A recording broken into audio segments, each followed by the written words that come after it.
Untung ada PSI, ditulis oleh panjathadisiworld.com. Halo, selamat menyaksikan channel Tanda Seru. Di DPRD DKI Jakarta ada banyak wakil rakyat, tepatnya 106 orang, tapi seperti tidak bersuara untuk membela kepentingan masyarakat terkait Formula E yang tidak jelas manfaatnya ini. Kalaupun ada yang sayup-sayup terdengar, suara itu berasal dari Partai Solidaritas Indonesia atau PSI. Cukup nyaring dan membahana, sekalipun jumlah personilnya hanya 8 orang. Bandingkan dengan PDIP 25 kursi, Gerindra 19, PKS 16, Demokrat 10, PAN 9 dan seterusnya. PSI memang partai baru yang dapat menempatkan 8 kadernya di DKI usai pemilu 2019 yang lalu. Tapi partai baru ini sontak menarik perhatian saat ribut-ribut RAPBD tahun 2020, di mana ada tercantum sejumlah konten yang aneh dengan alokasi dana yang gila-gilaan. Misalnya untuk membeli lem Aibon sebesar 85 miliar rupiah, beli bolpen 125 miliar rupiah. Padahal barang satu ini, bolpen, sudah jarang dipakai karena semua pekerjaan kantor atau sekolah bisa dilakukan di komputer atau laptop. Dan masih banyak lagi alokasi dana yang memantik perdebatan dan jadi bahan olok-olok masyarakat. Warga DKI beruntung sebab anggaran-anggaran aneh itu tidak jadi diparaf gubernur karena keburu dikomentari oleh seorang anggota PSI bernama William Aditya Sarana. Mungkin ada benarnya anggapan banyak orang bahwa ketika itu William masih muda, lugu dan polos, baru saja diangkat jadi anggota DPRD. Maka tentu belum banyak tahu tentang aturan main yang berlaku di institusi itu. Maka demi melihat sesuatu yang menurutnya tidak pas, langsung dia sebarkan ke publik. Ulah William ini memang membuat para seniornya kesal dan dongkol. Namun bagi masyarakat luas itu sangat berarti dan mengejutkan. Maka selamatlah uang rakyat yang besarnya ratusan miliar rupiah itu. Coba kalau tidak ada William, maka anggaran-anggaran aneh itu tidak akan pernah diketahui publik. BPK tidak mau kalah. Akhir-akhir ini giat mengumumkan soal kelebihan bayar yang dilakukan oleh Pemda DKI. Jumlah totalnya bisa mencapai puluhan miliar rupiah. Untung diketahui masyarakat, sehingga Pemda DKI lewat Wagub Riza Patria berjanji akan mengembalikan kelebihan bayar itu ke kas. Pemda DKI Jakarta di masa Anies Baswedan ini memang ugal-ugalan dalam hal penggunaan anggaran. Mentang-mentang DKI Jakarta mendapatkan kucuran dana APBD yang besarnya puluhan triliun rupiah. Tahun 2021 ini saja, APBD yang didapatkan sebesar 84 triliun rupiah. Jumlah yang sangat besar karena ada peruntukan khusus dalam penanganan COVID-19 yang dampaknya memang sangat memukul perekonomian yang berakibat pada menurunnya pendapatan daerah. Saking seriusnya, Anies Baswedan selaku pimpinan eksekutif harus meminjam uang dari pemerintah pusat yang besarnya belasan triliun rupiah untuk membantu pemulihan ekonomi. Tapi bukan Anies kalau tidak tampil asal-asalan dan malu-maluin. Beberapa waktu lalu, dia kedapatan menulis surat ke kedubes-kedubes asing minta sumbangan demi membeli perlengkapan gedung-gedung yang akan digunakan jadi rumah sakit sementara bagi penderita COVID-19. Perlengkapan yang dia maksud antara lain gayung, tempat sampah, dispenser, sapu, dan lain sebagainya. Tampak receh dan memalukan. Entah apa kata para diplomat asing itu ketika membaca surat yang ditulis gak benar dengan bahasa Inggris yang katanya sangat mantap itu. Untung Kemenlu RI turun tangan sehingga Pemda DKI menarik kembali surat yang sangat merendahkan martabat bangsa itu. Anies Baswedan mestinya bertanya dan berguru ke Ahok soal bagaimana membangun banyak infrastruktur bernilai ratusan miliar rupiah tanpa merogoh kas APBD DKI. Betapa tidak memalukan, Ahok membangun simpang susun Semanggi senilai miliaran rupiah tanpa membebani kas daerah. Lah Anies justru minta sumbangan dari kedubes-kedubes asing untuk membeli gayung, tempat sampah dan lain-lain. Anies akan meninggalkan jabatannya tahun depan 2022 dan posisinya digantikan pejabat sementara. Tampaknya dia akan meninggalkan banyak kegagalan dalam arti tidak dapat menepati target dan janji-janji semasa kampanye dulu. Salah satu yang paling mengenaskan adalah rumah untuk warga DKI yang bisa dimiliki dengan DP 0 rupiah. Rencananya akan dibangun sebanyak 232.000 unit. Tapi kini hanya ditargetkan 10.000 unit saja hingga tahun 2022.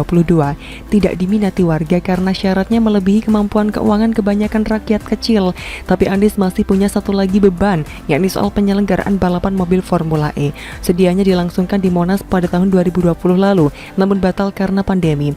Maka sedang diupayakan untuk bisa digelar pada Juni 2022 atau 4 bulan sebelum Anies mundur dari balai kota.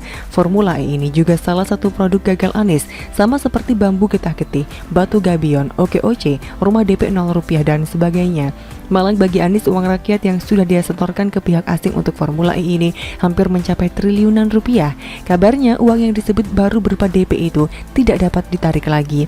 Maka seperti apapun jadinya, Anies merasa harus mengegolkan rencana itu, apapun yang terjadi. Maka dia bersikeras agar acara itu jadi dilangsungkan pada tahun depan. Mau bagus atau tidak bukan urusan, yang jelas jangan sampai disebut mangkrak, sebab itu modal Anies untuk 2024. Jadi soal Formula E ini itu hanya kepentingan pribadi Anies yang tidak bermanfaat sama sekali bagi rakyat. Sementara uang yang digunakan adalah uang rakyat, maka apapun alasannya, acara ini harus dibatalkan karena tidak bermanfaat.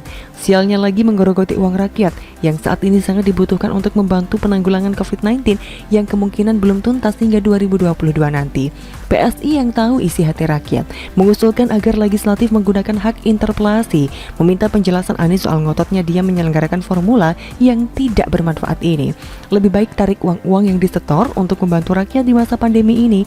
Namun sejauh ini belum ada kepastian, sebab dari di antara 106 orang di DPRD Kebon Sereh, hanya PSI yang jumlahnya 8 orang itu yang tetap konsisten, padahal butuh minimal 15 anggota supaya usulan ini dapat berjalan. Kabarnya ada 7 dari PDIP yang akan menggenapinya.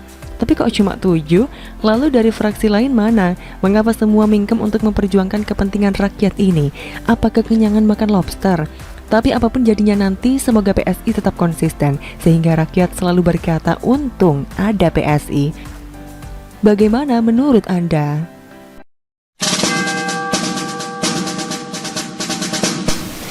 Gebrakan Menlu RI pulangkan WNI di Afghanistan cukur habis kumis Chaplin. Ditulis oleh Manuel di seaworld.com. Halo, selamat menyaksikan channel Tanda Seru. Amerika dan Cina memang bisa dianggap menjadi dua negara yang patut dicurigai sebagai perebut kekuasaan di Afghanistan dengan kemenangan dan keberhasilan Taliban, kelompok yang didukung Chaplin kumis tanpa jenggot. Taliban ini adalah kelompok radikal yang memimpikan negara-negara berbasis agama di Afghanistan dan mengedepankan kekhalifahan di Afghanistan. Di Afghanistan, Taliban berkuasa, membuat presiden pun mundur dan mingkem. Aksi-aksi heroik dari dua negara pun muncul, yakni Cina dan Amerika. Kedua negara ini seolah-olah ingin banget membangun citra di atas kehancuran Afghanistan. Ketika Cina memamerkan bahwa mereka sedang bersalaman dengan Taliban dan demi bisnis, Amerika memamerkan mereka sebagai hero. Amerika memamerkan aksi mereka menyelamatkan seorang bayi di perbatasan dan narasi yang muncul adalah mungkin ibu itu selamanya tidak akan menemui bayinya. Sungguh sedih dan membawa haru biru perasaan saya. Akan tetapi, benarkah itu yang menjadi narasi utama?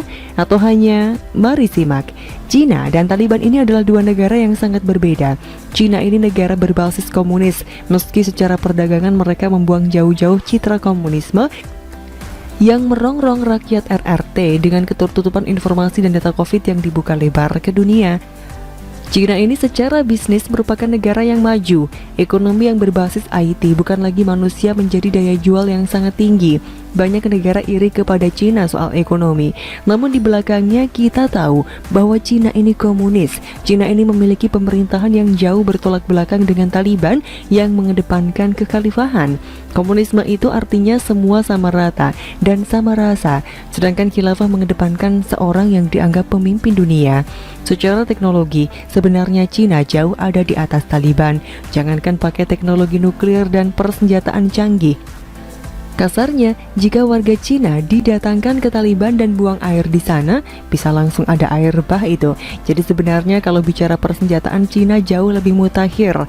Inilah yang membuat Taliban ketakutan dan ingin menjilat Cina. Dari sini kita bisa menyimpulkan bahwa Taliban ini bukan berdasarkan pemikiran dan ideologinya berdasarkan agama, melainkan berdasarkan fear yang mereka alami di bawah ketiak Cina. Cina sebagai big bro pun merangkul mereka.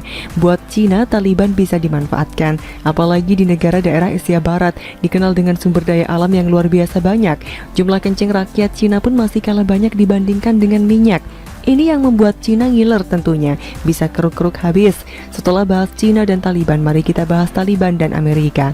Amerika selama ini menjadi hero, menjadi pahlawan dikarenakan pasukan Amerika berjaga-jaga di perbatasan. Pasukan Amerika berjaga-jaga di daerah rawan konflik sebagai SJW tingkat tinggi. Mereka sok jadi pahlawan. Kalau mau jadi pahlawan harusnya Amerika nggak tanggung-tanggung. Kabarnya, pasukan Amerika setelah Biden ditarik dari daerah konflik dan menyebabkan Taliban yang didukung rektor terbodoh di dunia, si Umar, dan kumis nggak jelas di dunia Chaplin mendapatkan angin. Taliban mendapatkan angin, Amerika kabur. Ingat, seperti di Indonesia ada mantan militer dungu yang menarik pasukannya dari Jakarta padahal sudah tahu mau ada demo. Siapa dia kalau bukan genderuwo? Amerika menarik pasukannya, Afghanistan lemah, Taliban pun akhirnya bergerilya untuk menghancurkan dan merebut Afghanistan. Dengan perebutan Afghanistan, politik di Indonesia langsung mencuat. Siapa-siapa saja yang mendukung Taliban mulai muncul satu persatu. Mereka adalah Chaplin, Musni, Anyis, Nopel, dan kawan-kawan. Mereka ini menjadi sosok yang mendadak mencuat dan mendadak bungkam. Dulu koar-koar bela Palestina, tapi Afghanistan mereka bungkam. Bahkan rektor terbodoh di dunia pun mengagung-agungkan Taliban. Padahal apa yang terjadi? Talibanlah yang menghancurkan negara ini. Menteri Luar Negeri pun langsung menjemput WNI dari Afghanistan untuk dipulangkan agar tidak ada kepala yang dipenggal, mata yang dicungkil, dan perempuan yang diperkosa. Mereka dipulangkan demi keselamatan. Memulangkan WNI di Afghanistan ke Indonesia merupakan bentuk perlawanan Menlu Indonesia kepada politik proksi yang dikerjakan oleh Amerika dan Cina. Chaplin pun terjahit mulutnya dan tercukur kumisnya. Jadi apa yang baik dari Taliban? Begitulah tanya-tanya. Menurut Anda?